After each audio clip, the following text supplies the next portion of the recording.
What is going on, RotoGrinders? Dean here. That's Dean 7904 if you want to get all technical as far as the DFS handle. Today, we're not talking daily fantasy sports. We're actually going to be taking a walk down memory lane, a little bit of a nostalgia show, and bringing us all the way to 2020 when it comes to the sports card collecting memorabilia world. Going to bring in first, you guys know him. If you don't know his face, you know him from his RotoGrinders work. It's one Simon Edwards. Simon, what's going on, dude?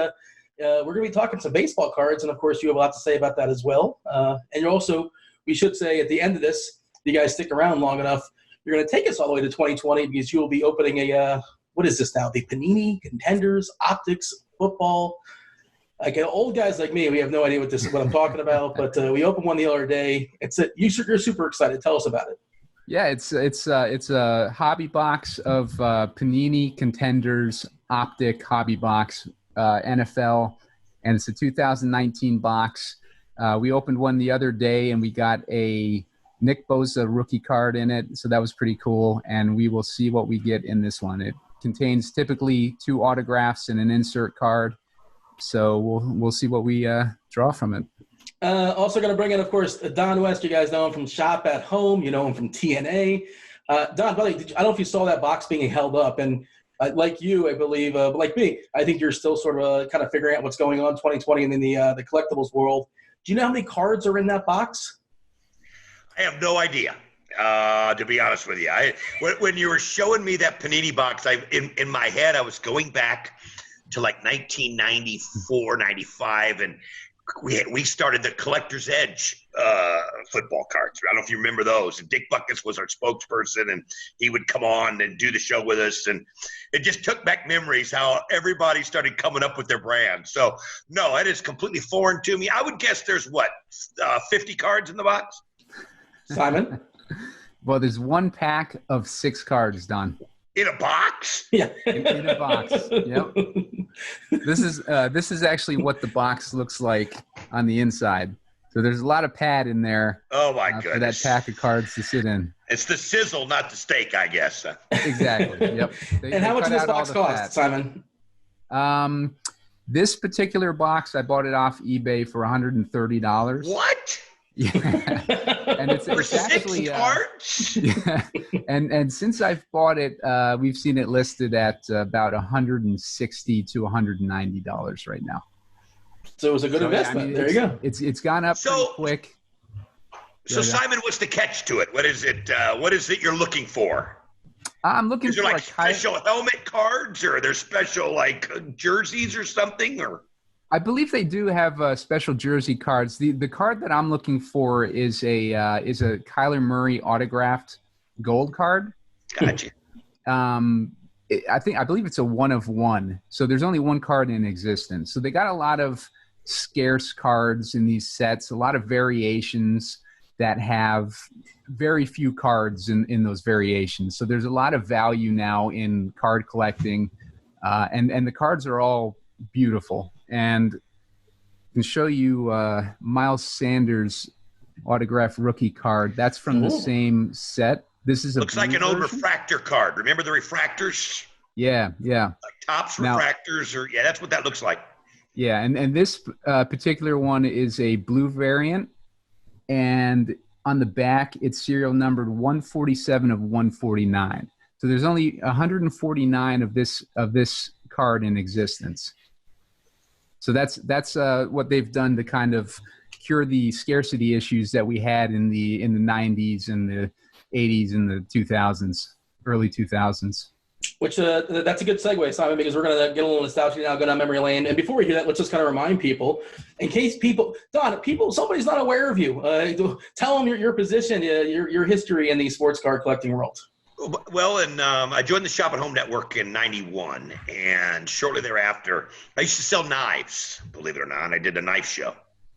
And from there, I took over the sports card show, and to kind of give people an idea, and again, this had to do with the growth of the cable television industry and the growth of being able to get places. But we went from doing about $3 million a year in sports cards and memorabilia to almost $150 million from like 95 on. It was incredible what happened. And back then, remember in the 90s, you didn't have 750 channels. So I was on from midnight till 8 in the morning. A lot of people remember they'd be flipping at 2 or 3 in the morning, and there'd be the guy screaming with a pile of baseball cards in the middle of the floor.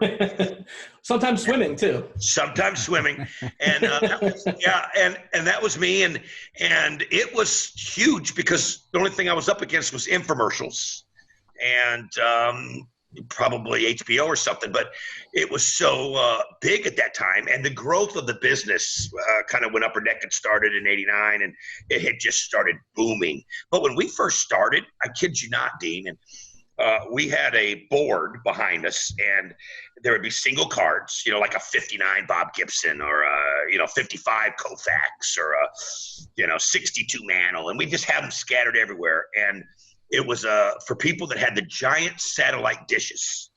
And if you had a giant satellite dish in your backyard, you could get it. You'd have to find the satellite, Galaxy 6 or whatever, and they could get the show. And people would talk one-on-one. I had like 5 operators that were taking calls. That's how small we were. And Charlie Sheen used to buy all the time. And you have, he was a huge. And he would come in and he'd be like, okay, zoom in on the corners of that card. Let me check the corner. Can you turn the card around? And we were literally selling cards $200 and $300 at a time, or it could be $10,000 at a time, depending on the card. And that's how we started. And then as we grew and the cable grew, we started finding vendors that could supply us, ways to bundle these things. And it became this late night phenomenon. And I'm not kidding you. It's still to this day. And I've done professional wrestling. I've done, so many different things in life, radio and television. But to this day, more people remember the baseball card show, I think, or the sports card show, or the memorabilia show, all the different, than anything else. And it was that big at one time. We sold almost $1 billion in like 5-6 years of selling cards. And that was just a small shop and home network. It wasn't home shopping, and it wasn't QVC. It was just shop at home. And we did it from midnight till 8 in the morning, and it was crazy. 4 nights a week, I'd scream and yell. And I mean, I'd scream, look at this Jordan deal. We got Ken Griffey Jr. rookie cards. I have a slew of questions. First of all, you said you started in knives. Did you like sports, or you saw like an opening in the market and you kind of gravitated to it? No, buddy. I've been collecting baseball cards since I was 4 years old.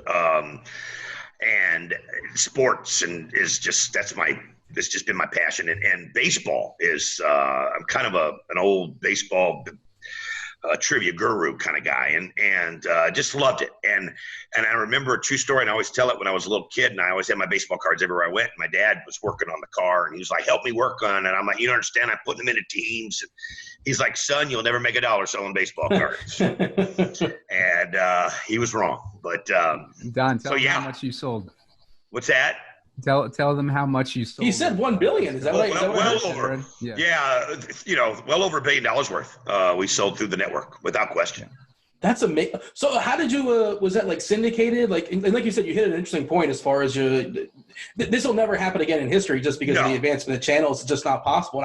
You were up against Ron Popeil, basically. What would happen is back then in the 90s, and they still do it today. Your history channels or your discovery channels at 2:00 in the morning, they sell their time.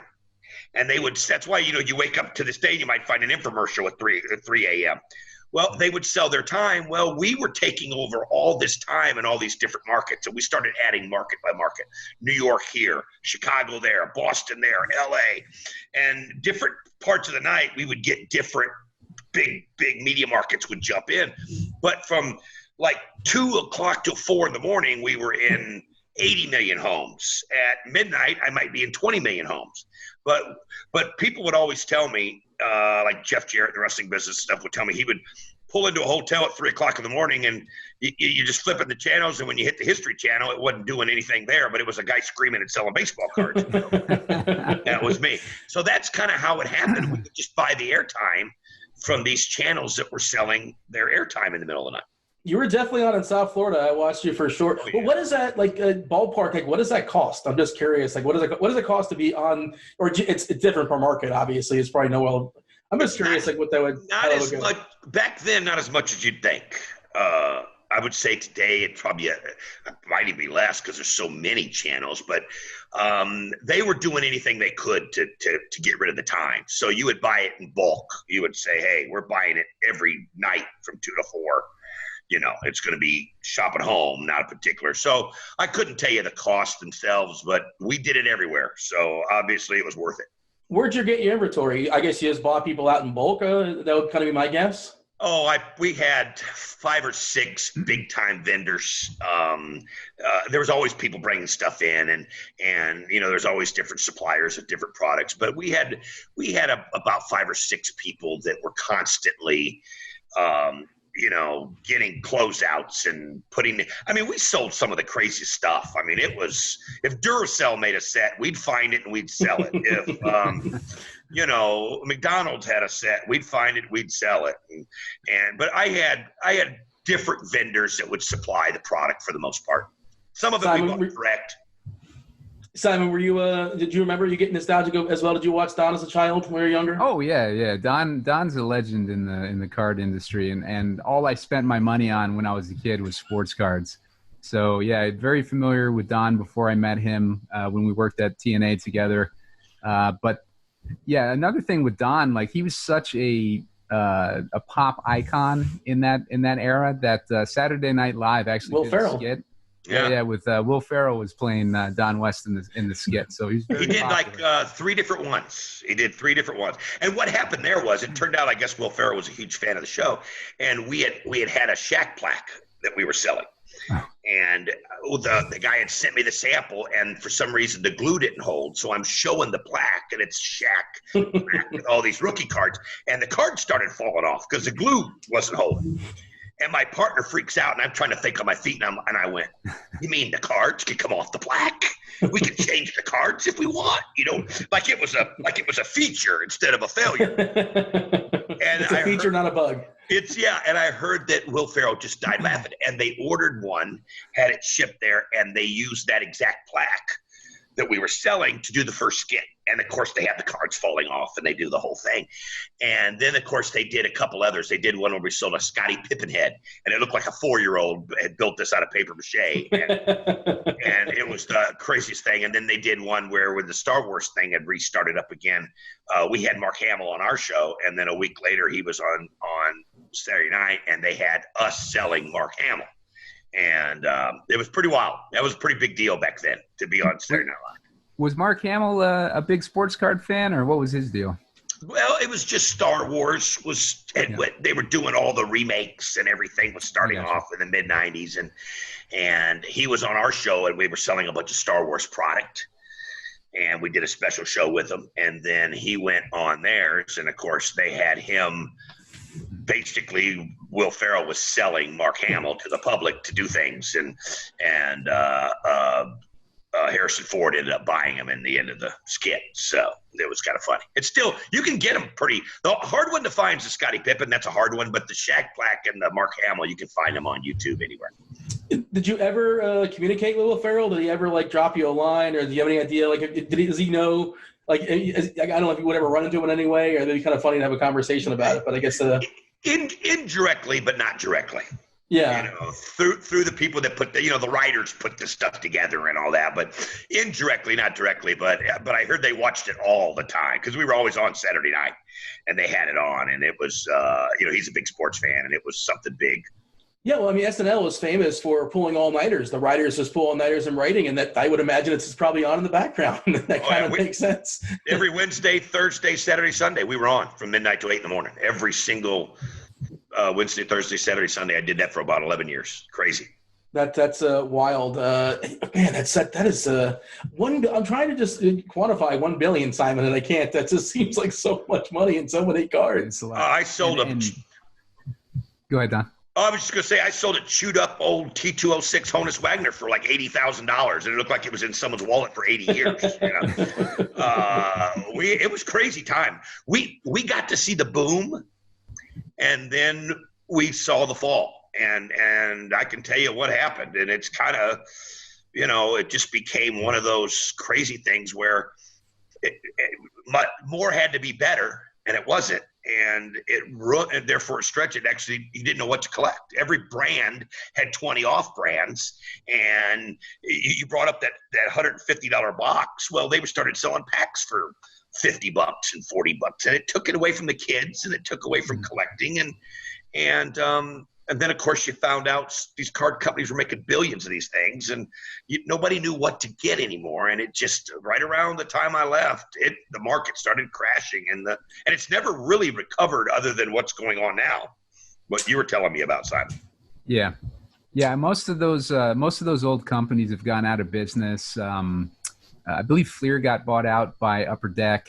Score, Leaf, and Donruss got bought by Panini. So there's very few companies in it now. It's Topps. Baseball, it's just Topps now, isn't it? Topps and Bowman, I think. Is it? Well, that's really the same company. Yeah. Yeah, and I think Panini does some baseball cards, but Panini owns the exclusive to NFL and something else too. NFL and NBA, I believe. Yeah. I was watching the Jack of All Trades documentary. It talks about baseball cards and things like that. And it kind of talked about the Ken Griffey Jr. card. And I think you were sort of alluding to it there, Don, as far as the 89 Upper Deck. Yeah, and apparently they're just making sheets of just that one card. And go ahead. Dean, there's no way of knowing if yours was from 1989 or 1997, to be honest with you. I mean, that's a sad thing because it was such a great set. What they came up with in 89 was brilliant. Yeah. And then they just kept printing things and printing those sets. I mean, the 89 sets, complete sets, are being printed 5 years later. Again, I can't prove any of that, but I mean, it's like they said. But, that Jack of All Trades video really showed everything. Here's this guy who doesn't know much about cards, and all of a sudden his dad's collection, and he's got just cards upon cards upon cards, and it's worth nothing. Right. That was the sad takeaway from Jack of All Trades. He thought he had a retirement. He thought he had $3 million worth of cards there, and sadly the market just crashed, and they just made so many cards in the 80s and 90s. Yeah, I was surprised. You were talking about the flooding of the market, and of course the Griffey card was 89, and in the 90s, like you said, they just got greedy, and like you said, they just kept branching out in all different varieties and just kept popping them out. And you said your show was on till 2001, and in my head, maybe this is just me personally, my personal experience, but I sort of stopped collecting around 94, 95. So I don't know if that's what it was for everybody else, but that was just me. So that's my experience. But what do you think? What can you pinpoint as far as the start of the decline? Well, what actually happened with us was Michael Jordan, and it became bigger than baseball cards. It became, basketball cards and all this stuff, and Jordan and Shaq and Kobe, and everybody was entering the ring. And so there was so many other things to collect, and Michael Jordan carried that business. There was a stretch from 94 to 2000 where probably 70% of everything we sold had some Michael Jordan product in it, probably at some point. And so it wasn't so much just about baseball cards anymore. It became about memorabilia, and then it became about autographed memorabilia, and then it became about Pogs. Yes, and then Beanie Babies was in there at some point too. You could find old videos of me selling Beanie Babies, but it was just the key was it was just so different, and we had a way of getting a lot for a little. And sadly enough, then Tiger Woods came. I remember selling Tiger Woods 1997 cards. It was this weird set, and we were selling that card for $5,000 a pop. $5,000 a pop all day long. Who made that? Oh man, I'm trying to think of the company. It was a company. All they did was they made these golf carts. It was 1 year they made them. Yeah, it was kind of a long, narrow golf card, and I'll have to look it up. But for those that have that 97 Tiger Woods, that was supposed to be the next new 52 Topps mantle, but it ended up not being. Did you ever get into starting lineups? Yeah, we sold a bunch of them on TV, but I never got into collecting them. But I love it. Yeah, we sold a bunch, action figures and starting lineups and things like that. And that was another. We were branching out in all different ways of selling sports at that point. But I never collected starting lineups, but they sure were popular. Yeah. How about yourself, Simon? You know what I'm talking about as far as the starting lineups, the figures? Yeah, I did have a few of them. I was a big Bash Brothers fan, so I had Canseco and McGuire, but I didn't delve too deep into that. I was more of a sports card guy and old Transformers, stuff like that, stuff that was quality products that were, like not entirely mass produced, but like you can still sell Transformers for a decent amount of money on eBay these days. I don't know anything about that. Do you know anything about that, Don? Transformers? No. It's nostalgic toys. Like I had a bunch that I had from when I was a kid, and I was looking them up on eBay, and there's actually a market for old toys like that too. But sports cards in the last 10 years or so, they've taken a turn towards quality as opposed to quantity, which is what's great about them now. Don and I owned a company in 2009, 2010, Don. Wow. Where we were selling sports cards through affiliate marketing, and we just missed it by we did. Years. Yeah. We did. We were trying to get it rolling, and I was going through some transitional periods too, and we all were, and it was timing as always. It seems timing, but you were right. We just but I think the difference today is it's not this trading cards. When I was a kid, it was about being a kid, and you got your baseball cards, and that's why baseball players were so much more famous back then. Was every kid knew them because you had your card, and you learned math on the back by the statistics. I mean, it's how we learned how to, in Little League, I could figure out my batting average by the time I, got a single, and I knew, and it meant something. And now it's more about the collector, not the kid.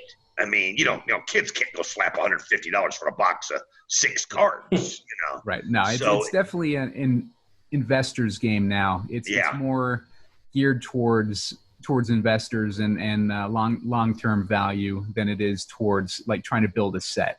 Man, it's a big Easter egg hunt. Yeah.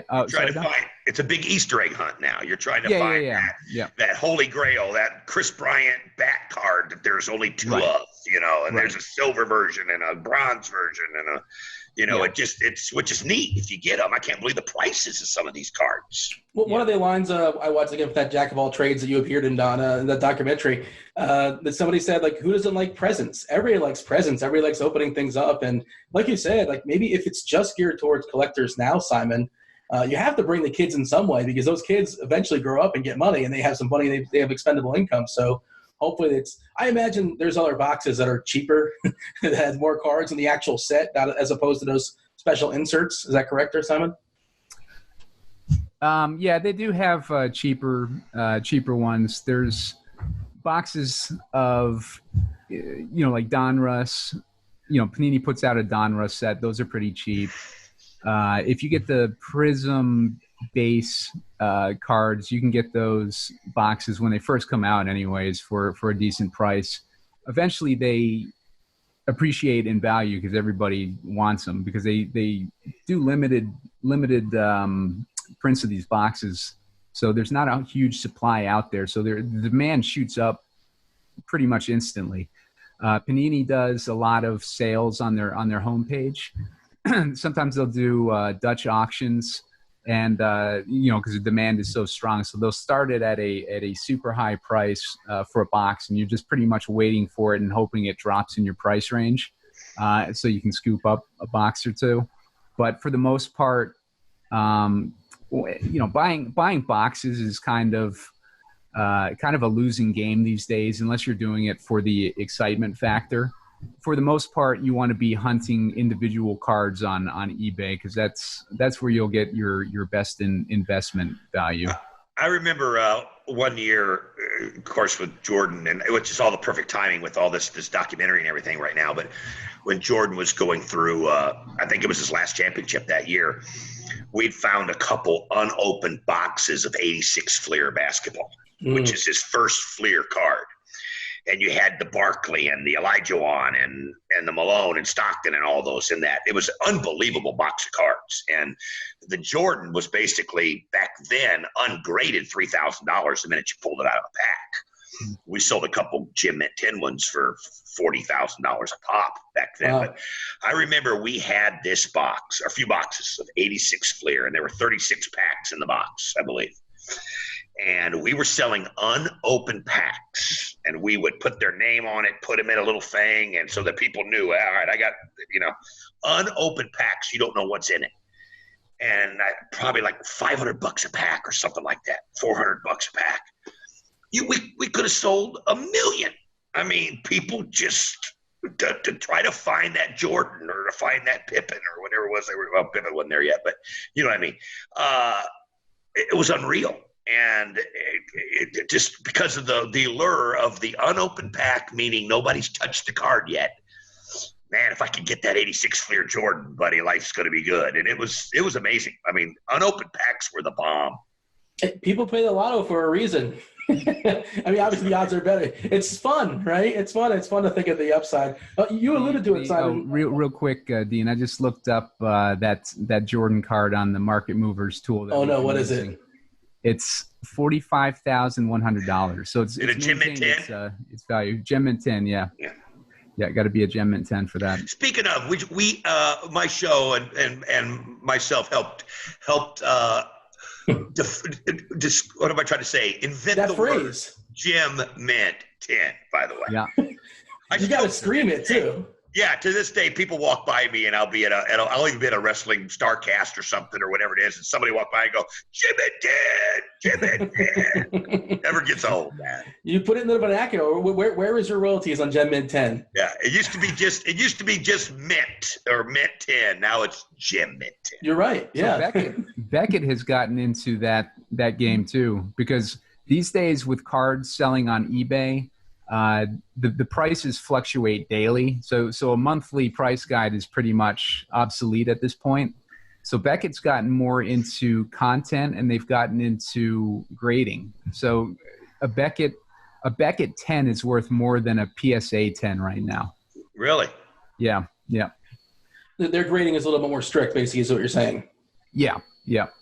They do a little more strict, but a 9.5 on a Beckett is probably worth about, or can probably translate to a 10 in PSA, depending on, like what exactly the scores of corners and edges and surface and whatnot. But a Beckett 10 is worth more than a PSA 10. So if you're sending it to Beckett to get your grade, you're kind of rolling the dice, hoping you get that 10, because it'd probably be a little easier to get a 10 on PSA than it would be on Beckett. Interesting. Yeah. I couldn't believe, and also in the documentary, they said that they sold 1 million copies of Beckett a month, which is amazing at its peak. I'm just shocked that Beckett is still around. I guess they sort of pivoted their company to some degree, Simon. They do some articles now and some online work, and they do grading. Yeah. I've done quite a. Back in the day, I did quite a few. They did quite a few articles on me. Look at that, Don West. There it is. Yeah, that's when Don and I started our company in the late, like 2009 or whatever we mentioned. Oh, earlier. Tremendous. What did your company focus on? We didn't really talk about that. What were you guys specializing in? Anything that we thought would sell, pretty much, I think, is what we were. We were looking for that next thing, whatever it might be. Our initial goal was to turn Don into the next Billy Mays, like a pitchman for everything. Yeah. And then we ended up getting more into collectibles again, and one thing led to another, and then like just the situations changed, and we ended up not shooting as many videos as we did when we first started, and it just kind of drifted off. Yeah, and I moved. It was fun, man. Yeah, it was. I moved. You and Kenny. Kenny. Kenny. We would do these live pack breaks on this website called Geek Week, and it was streaming on Justin.tv, and we would get like 50,000 viewers. It was pretty crazy for a while there. Yeah, and that was in 2009, 2010. So the market was pretty much dead at that point. It hadn't started back up again. That's a big number, the 50,000 people. Was Justin.tv was it like a YouTube kind of sort of? It was. I don't recall. Yeah, it's vaguely. Twitch now. Twitch. Justin TV became Twitch, and okay. But we did have a big, like a big exposure on Geek Week, So, and then Justin TV, Geek Week was associated with Justin TV. So they would get us on, like the homepage of Justin TV. So we'd have a pretty big exposure to, and then if you're watching the homepage of Justin TV and you see Don West opening packs of cards, it's like, how can you not watch? I'm in. Yeah. Is there anything you have today, Don? Like, is there? I know you sold a bunch of stuff. Is there anything you don't want to sell? Like, there's one piece of memorabilia, like one card you just like, and it's like something you don't want to get rid of? Yeah, there's a few things. It's funny you brought that up. There was a particular card I saw that I know I've got somewhere or thought I had somewhere, and I realized I gave it away to somebody, which I used to love to do. I give cards all the time, but I saw where, are you kidding? That card's selling for what? I used to have that card. So my poor wife, she's going through every box in the house and every box in the shed and every box, and we found cards I didn't even know I still had. But we couldn't find this particular card, and I mean, it was hilarious. And we're just going through, and I promise you, we've searched every inch of this place. It was a Jordan rookie sticker, is what it was, from '86 Fleer, and I don't have it. It turns out I gave it away to somebody, and back when it had ballooned up again. But I've still got a few gems that I've collected through the past. But for the most part, now when I moved and downsized and I moved out west. We just didn't have the room. So a couple big collectors got a hold of me and sold most of my inventory. Yeah. Simon, same question? Last I knew of my inventory, it was at my parents' house, and it was they moved to Vegas a couple years ago. So I'm kind of still trying to figure out where it all went. Rumor has it that they may have given it to my brother, but my mom denies it. So I'm still trying to track it down. I might have to send a PI out there to figure it out. I know a guy. If you could DM me afterwards. Hey, Dean, there's something I want to tell you. Sure. You were watching Jack of All Trades, and one of those things about Jack of All Trades was, they were going to these ball card shows. Well, back when our show hit its zenith in 96, 97, and Saturday Night Live and all that stuff was going on, and we were just rolling. But we would go to all these national ball card shows, and of course, for me, that would be my heyday as far as going somewhere and everybody, coming and wanting to meet you, knowing who you are. But the people that hated me at the time, and they had it. It's funny because they had it all wrong. I always thought were the dealers, the little dealers. They just thought I was the devil. Look, this guy sold 1,000 of these on TV for $100, and they could buy them for me for $59. And I'm like, that's probably what we did. We bought them from somebody for $59, and we sold them for $100. And I used to tell people, why aren't you using that in your store? As seen on TV for $100. Come in, I got it for $50, and it's how you build a business. And they used to look at it all wrong and just, yes, you can't do that. You can't sell them for that price. It's like, well, yes, we can, and yes, we did, but use that for your benefit. You must have been like you must have been like a celebrity walking down like in a card show, like when people see you. Except for the dealers. But you must have been stopped like you're Jordan. You're the Jordan of the card show. Yeah, it was kind of funny. But the funny part about the dealers too would be like, well, I've got those cards for $50 and you're selling for $100. And I'd be like, well, how many do you got? Like, well, we got 50. Well, we'll take them all right now for $50. And they would be like, oh, well, if you're going to go that route. And it's like, guys, we're here for you. We're actually building business, and somebody that would never stop in the little small store, which doesn't even already exist anymore, would have stopped in back then because they're like, oh my God, I saw that card on TV for $100. Can I get that for? I mean, we were helping them build customers, and some got it and some didn't. It's funny because you mentioned Tiger Woods before, and I think similar, like maybe like Danica Patrick, like a lot of a lot of other golfers begrudged Tiger Woods for all the popularity he was getting, all the eyeballs he was bringing in. It's like, well, the money's trickling down. Also, like there's more eyeballs, more people watching, more attendance, yada yada yada. And Danica, like I'm sure, has more people watching NASCAR because of her, and it brought more money to the sport for everybody. Yeah, weird. It's weird that they would begrudge that idea, but that's I guess that's human nature, I suppose, Simon. I don't know. Yeah. I mean, it's free promotion when you have somebody on TV that gains that level of popularity and he's promoting the product that you're selling in your store. It's just, it's kind of a no-brainer to kind of piggyback off of something. Speaking of the Tiger Woods, I just looked it up. It was Grand Slam cards. Now this is the card. See if I can get it where people can see it. With Grand Slam, okay. This was the card at one point we were selling. I've got this light. You can kind of make it out, Don. This is the card that was very popular back in the day. I can't tell you how many of these I sold for $5,000. Now, wow. Let's see what this one's on eBay. And let's see. Set the over-under, Simon. What's the over-under in this? Yeah. It's under.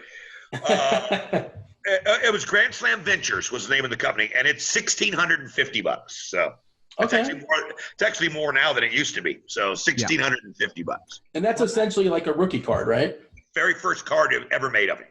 Okay. Don, I was going to say if in your leftover inventory, if you have any 1990 hoops, Michael Jordans, I think it's I'm sure. hoops or Skybox. Like it's like $800 or something for a Gem Mint 10 or something. Is it really? Like that. There were so many of those. That was the one brand we couldn't sell back then. And I mean, you would sell them in groups, but like the hoops and Skybox and oh my gosh, I forgot about so many of those different brands. That was the problem. There was too many brands of everything. It can't be hoops because I have like 10 of them just sitting right next to me. I don't know if they're Gem Mint 10s, but these are just sitting around. Yeah, Don, if you have any interest in, I have 100 1990 score Sammy Sosas. If you have any interest. I don't know if you know this story. One of the sayings I used to say on Shop at Home every night was I'd have the 93 or the 89 Griffey Jr. rookie card, the 1989 Upper Deck. And I'd always say, now here's my retirement plan.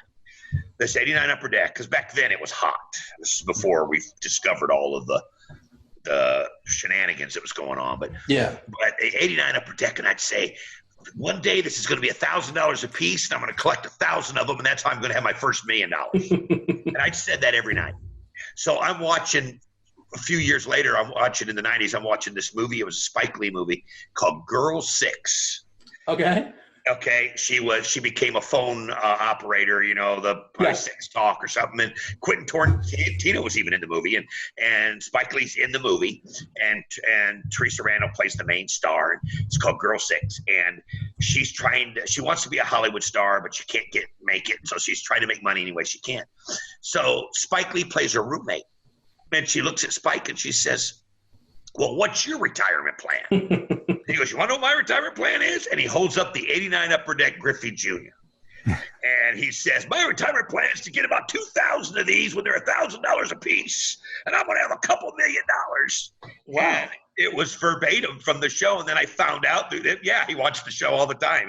He's a huge sports card collector and baseball card collector. But that was so funny. When I'm watching Spike Lee, and if you watch Girl 6, it's in like the first 20, 25 minutes of the movie, right around the 20-minute mark or so, somewhere in there. And Spike Lee does my Ken Griffey Jr. spiel to the girl going, here's my retirement plan. That's awesome. Yeah, it's tremendous. So Spike Lee, Charlie Sheen, Will Ferrell, Mark Hamill, at least a part of the Star Wars world.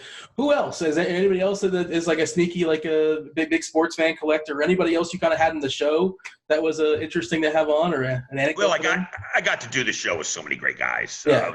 I was talking on my radio show today about the nicest guy I ever did the show with, and I was selling his jerseys, and he actually asked that I do it because they were going to do Magic Johnson, and we did this 2-hour program, and it was just he was the greatest. He was the greatest.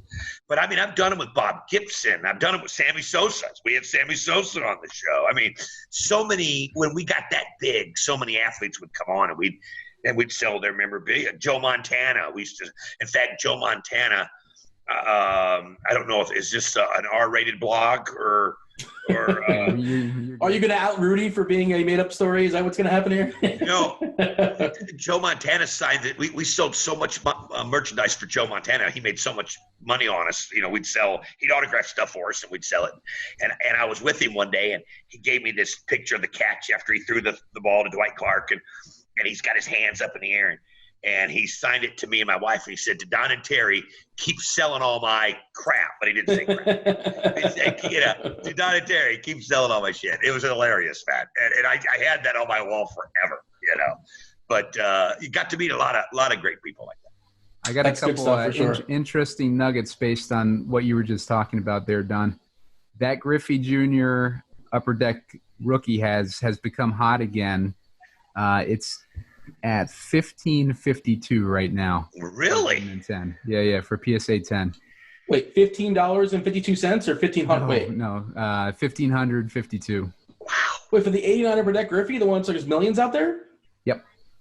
Well, there you go. See, It's a retirement plan again. It's like the stock market. You just gotta sit back and let it take. It'll always come back. So I should have held on to all those. Yeah, I mean, there's a lot of people who probably just threw their old cards in the trash at this point, and increased the scarcity. But obviously, there's still a ton out there. But there's a nostalgia thing going on right now with this Michael Jordan rookie. I think people are starting to get back into sports cards. They're looking at their old cards and whatnot. That Jordan that I was mentioning earlier, the 89 Hoops Jordan, PSA 10 is $155. So it's $155 if you still have those lying around anywhere. I mean, wow. I remember it wasn't $1. Yeah, it wasn't worth anything. Even when it came out. So yeah, I know. It was like a throw-in. Yeah. Right. Yeah. So this right now, that's all nostalgia with this documentary coming out. So if you got any Bulls from that era, that's where you want to look to sell them on eBay right now while they're hot.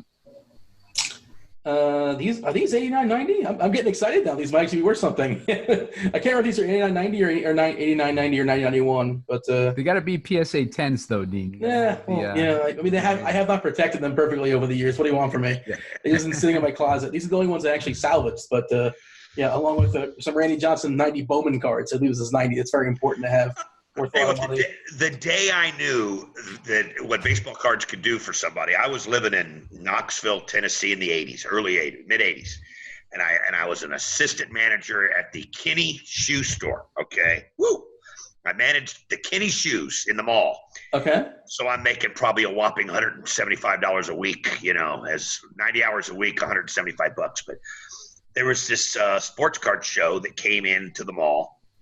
And a friend said, hey, do you want to sit with me? And I said, well, can I bring some of my old cards? So, and at the time, I didn't understand the grading and all that stuff too much. And I had a boatload of cards. So I went through and well, actually, the first day I just went to watch. And I was watching to see what people were looking for. And I came up on an idea. And the next day, I showed up and I went through all my cards at night. And I pulled out all the Pete Roses, Johnny Benches, Willie Mays, Hank Aaron's. I mean, think about the era that I collected in 68 to 75. Robin Yount's, George Brett's, Willie Stargell's, Willie McCovey's. Now, these were all cards that had never been protected, never been, basically they're in a little the flimsy Holt seals at this point. And but I had thousands of them. But I took it to the thing. I put a bowl on the table and I put all these cards in it. And I said, your choice, $10. And all of a sudden word got out and we had a line going down the mall. Everybody's trying, okay, I'll take the 69 McCovey. I'll take the 70 McCovey, $10. That's, nobody was going to dicker on price. This was a one-shot $10 deal. And I made like $500-600 in one day. And I went, okay, we got to figure this out. And from time to time after that, when I had no money, I would go there was a local ball card shop and I'd take him a dozen cards and he'd give me $100 and boom, let's go drinking. I mean, it was, and then of course it led to something else. But that's when I really realized it, when I thought, you know what, people, nostalgia, man, they want their superstars from those when they were kids. And it was the truth. Yeah, I mean, I used to attend those. I don't know if they're sprouting back up again, but like you said, the sports card memorabilia shows in the mall. I was in South Florida, like the world's largest mall down there in Sawgrass, and just massive. It goes on hundreds and hundreds of dealers. And I assume this stuff is kind of sort of sprouting up again to some extent. And we saw it in Jack of all trades. I guess that was fairly recent in the 15, 16, something like that. So hopefully it's interesting making a comeback. I'm excited for it. I'm feeling nostalgic talking about all these cards. Hey, who knows what's going on in this world right now? It may become an internet world, and we could be doing all that again, Simon. So let's don't forget how we did all that, man. We had the infrastructure. Simon, are you getting antsy? Are you feeling like you wanted to open up? We promised at the top of this podcast, Yes. of course, that I want to see you open up that box. Once again, Simon, what is that box you have for the people? Just to reiterate, it's a Panini Contenders Optics. Contenders Optic football hobby box. And it's guaranteed 2 autographs. Not guaranteed. On average, though, 2 autographs. Well, what's it say on the box? It says 2 autographs, and then there's like some small words below that. It might say on average. Yeah, per box on average. Okay, all right. Yeah. Well, let's see if we hit the average there. Always read the fine print. Don, do you have any packs to show them up by chance? So before Simon dips in? I don't think you can show up a box that's guaranteed a couple autographs. But you know what? I got some 86 tops right here, buddy. I got some 87 unopened tops. They still got the gum inside, man. Are you kidding? Yes. Let's go old school. Okay, you want me to crack one? Yeah. By my math, that's a 33-year-old gum, give or take. So, all right. I want you all to see this. There. Let's see where. Look at the gum. It's like petrified. It gets broken up already. That is 32-year-old gum. I will not put that in my mouth. But it was bad, but it was fresh. For the record, it was bad in 1987. That was bad gum. Is there a gum stain on the card that it was up against? Nope. Believe it or not, it doesn't have. All right, let's see here. All right, ready? All right. What are we looking for, McGuire? 87 Barry Bonds rookie. The Mark McGuire rookie was 85, where he had the Olympic hat on when he played on the Olympic team. Tops, yeah. That was his first actual 84 tops traded, I believe. 85 tops was the McGuire. The Olympic, 84 tops, or 82 traded was Ripken. 84 was Clemens. Let's see here. There's Ed Romero. Okay. George Hendrick. I love watching Big George. Great ball player. Steve Buechele. Ed Wajna. Okay, we're rolling now, buddy. Ed Sandberg. Chris Chambliss. Big homer for the Yankees in the day. Jim Traber. Oh, here's Cub Chico Walker. All right. What's this? The old top spring fever, win a trip for 4. There you go. I think it's already happened, fairly certain. Russ Mormon, Doug DeCince, Reggie Bert B. Home Blyleven, right here. Man. There you go. We got a Hall of Famer. He's the analyst for Minnesota. Yeah. He's got the Circle me, Bert.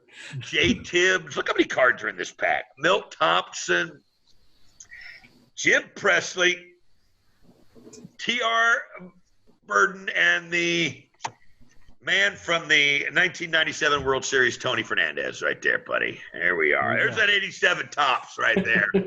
Gum and all. We talk about the cards being flooded. In my head, 1987 tops is like the card that was like made more than anything else. Like I've moved like 4 times and had 4 different couches, and I'm fairly certain I still have 1987 tops cards in my couch right now.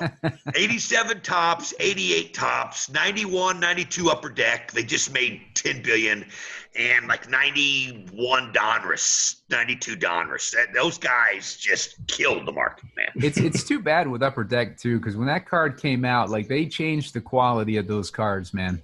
Like there is such a high quality of that card. Well, it was counterfeit proof was the whole point with the hologram. Yeah. Look at the gum. Can you guys see that?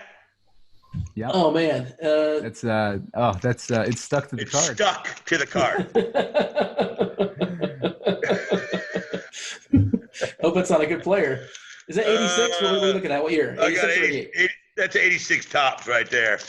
Hey, I got the proverbial checklist too, my gosh. There. Inserts. Yeah, that was always the worst. The worst insert was getting that checklist. Yeah, but when you're trying to complete a set, to find one in mint condition, not with any ink stain. Oh, I got a Dale Murphy, guys. There you go. Brett Saberhagen, great player. Mm-hmm. Dale Murphy. MLB's Harold Reynolds. Turn back the clock. Frank Robinson. Oh, what a pack, man. Dennis Rasmussen. Gary Carter, Hall of Famer. The kid. There you go. Topps Fever. Roger McDowell from the infamous Seinfeld scene where him and Keith Hernandez. Second spitter. Yeah, the spitter. There you go.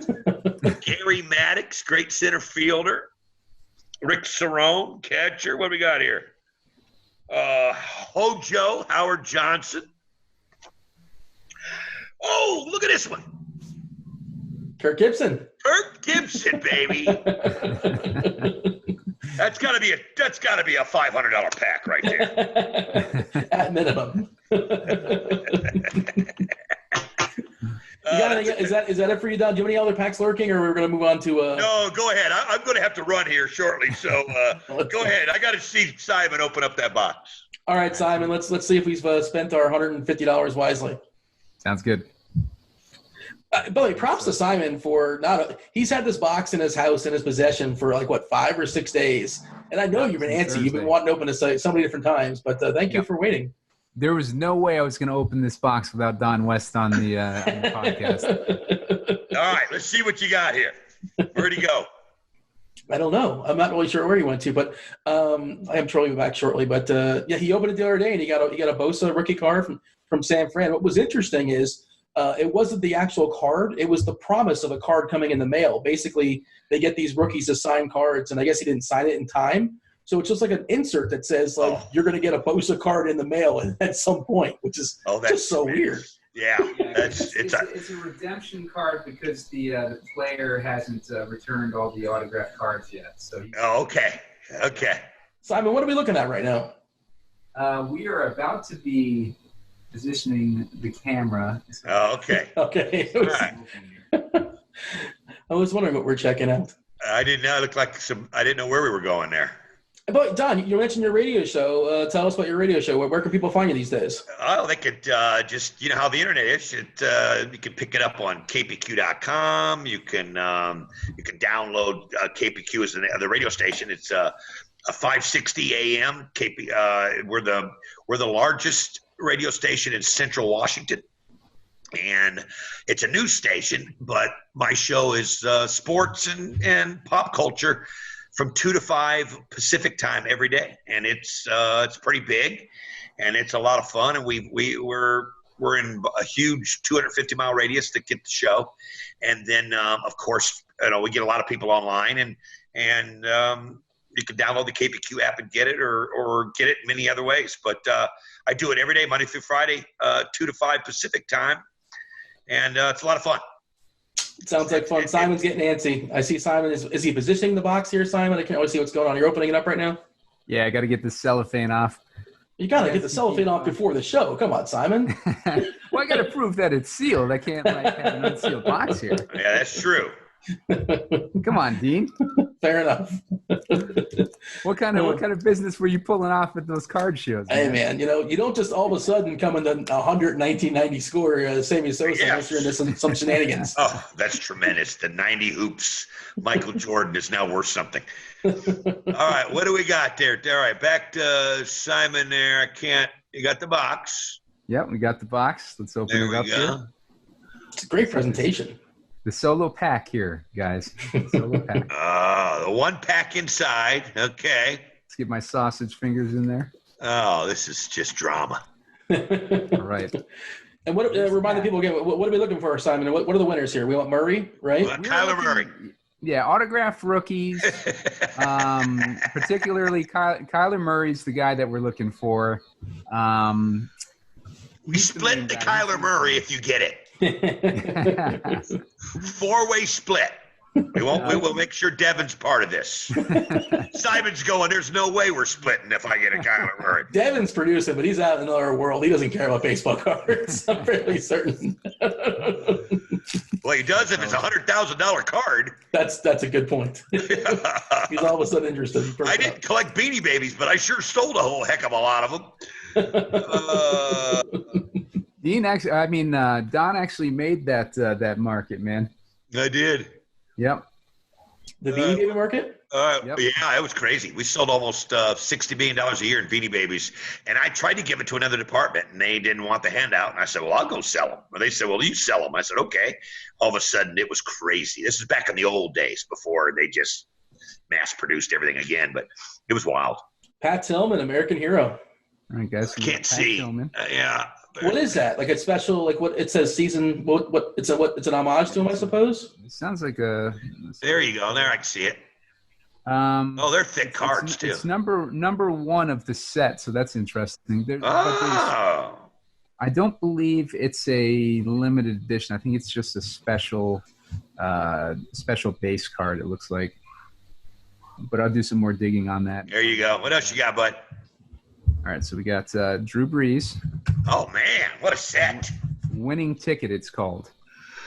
That's $12,000 right there. So you're looking at about $30,000. This might be the insert. What does that mean? That's like a kind of a worthless card? Yeah, 23 out of 75, so not completely. But, I said $12,000. It's about 600. Sorry. Yeah, mostly like rookie cards are the ones that hold the most value in these kinds of cards. If this was autographed, it'd obviously be a different story. But it looks like it's like a standard insert type card, but I'll have to look that up. I'm not too bad news, Simon. I did a quick Google. Apparently that Pat Tillman card is $1 on eBay. Well, there you go. All right, so we got a rookie, Darius Shepard. Right? All right. This is a 6 out of 10. So if Darius Shepard ends up, having a big year. So we save that one for the possibilities. Okay. Yep. Yeah, we'll save that for possibilities. Let's see. Oh, we got a Cardinal in here. Who's it going to be? Kyler Murray? Andy Isabella. Oh, man. What a tease. What a tease. But it's autographed. It is an autographed Cardinals rookie card. So. Yeah, but it's Andy Isabella. That's all I'm going to say. The funny thing is, though, like a lot of DFS people love Andy Isabella. They're just waiting for him to get a crack. They're waiting for him to get a chance, and he's got speed to burn, but for whatever reason he could not get in the field last year. Now this is another good variation, but it's Juwan Winfrey. It's a good it's a green. I think green pulsar is what they're called. Oh, I like it. Looks cool. Yeah, it's very cool looking card. This is the optic technology. Ooh, getting vertigo here watching this. Yeah. All right, lay it on me there, buddy. Last one. It's another Kyle. 20 out of 27. There you go. And then we got Kyle Allen. Here we are. So kind of a dud set unless one of those rookies ends up. Well, that's how they do it. Yeah. So nothing too spectacular. Kind of a build up for a dud there. If anybody could sell it, though, Don could sell it. Well, I gotta get back in form, man. Help me sell this, man. Are you kidding, Drew Brees? Or the guy's the all-time record holder and everything. I mean, it's just he should be on the Mount Rushmore of quarterbacks. And Danny Isabella, are you DFS fans? You know exactly what that means. Danny Isabella. Oh my gosh, Kyle Allen. Let me tell you a little something about Kyle Allen. He plays football. He does play football. That is factually correct. Good stuff, guys. It's been a lot of fun, Don. Before we get out of here, Simon, we should tell the people about, just in general, RotoGrinders, what we're doing as far as the sports cards collecting. And you have more knowledge of this than I do. Tell the people what to be looking for. We've teamed up with a site called SportsCardInvestor.com, and they have a market mover tool which helps you find value in the market. It helps you figure out how much a card that you want to buy on eBay is worth, so you can try to find value on eBay. It's kind of the Wild West on eBay because everybody sells for obviously whatever price that they choose to list at. So if you're armed with knowledge of what the typical market price of cards are, you can place an offer below or try to get a card closer to that market value. Good idea. That's a really good idea. Yeah, for sure. They do a lot of charts and stuff too, so you can see which cards are hot, which cards are selling currently. Just a really good tool for finding value in the market, especially with monthly magazines being obsolete now. You need a way to value cards, so you know you're not overpaying for a card, or you're getting a good price on a card, and this helps out with that tremendously. And we're offering a deal at RotoGrinders right now where if you use the code GRINDERS for signing up for a subscription there at SportsCardInvestor.com, you'll get 20% off your first month of your subscription price there. Lots of fun, Don, as far as catching up, getting some nostalgia. Once we hang over this phone call, I'm going to see if I can find that Will Ferrell skit. I want to see it. I want to watch that. I want to watch you swimming. You mentioned somebody selling knives, and I was thinking of the guy that had the accident selling knives live on Home Shopping. Was it one of those stations? Oh yeah. Yeah, I mean that was awful. It's one of those. Who was that? Was that Sean? Was that Sean? I don't know who it was. Simon? No, I hope he's fine. Simon was there. Was that Sean that had the accident with the knife? I think. That, I think it might have been, I was there in 2000 through. I'm thinking Sean Leffler. That's who I was thinking it was. I don't know. I don't know. It doesn't sound familiar. I had a couple. I was there. I left right before the guy on the ladder fell down. Yeah. So that was right after I left for WWE. But I just want to add too, with RotoGrinders, we've started up a bunch of sports card investing content. So we're going to be having weekly articles and videos that we're posting, and podcasts with Dean and myself, and we're going to have a weekly show as well. So keep an eye on that to get ideas for what to invest in for sports cards, and taking a look at new cards coming out and cool new brands and stuff like that. So it'll be fun. And Don, it's been awesome talking to you again, man. Good to see you, my friend. You look great, and it's good to see your daddy now. And again, always great to revisit with you. Good to see you again, Dean. I remember us doing those fun things a few years ago. And, the Don West 3000? Is that the Don West 3000? Yeah, there you go. 3000, man. Yeah. That's really inside. If you're a RotoGrinders member and you're watching that, you're old school. You know what we're talking about. Tremendous. That's Guys, thank you for letting me. Boner level. There you go. Thank you guys for letting me be a part of this. I really appreciate it. Yeah, Don. One last time, where can the people find you on the interwebs? If they want to seek you out. Well, tell them your Twitter. My Twitter is at Don West Deals. I still kept the same one from our Don West show that Simon and I started. That's where I started the Twitter, and I've still got it, Don West Deals. And then they can always listen if they want to my radio show from 2 to 5 Pacific time every single day, Monday through Friday. KPQ, 560 KPQ.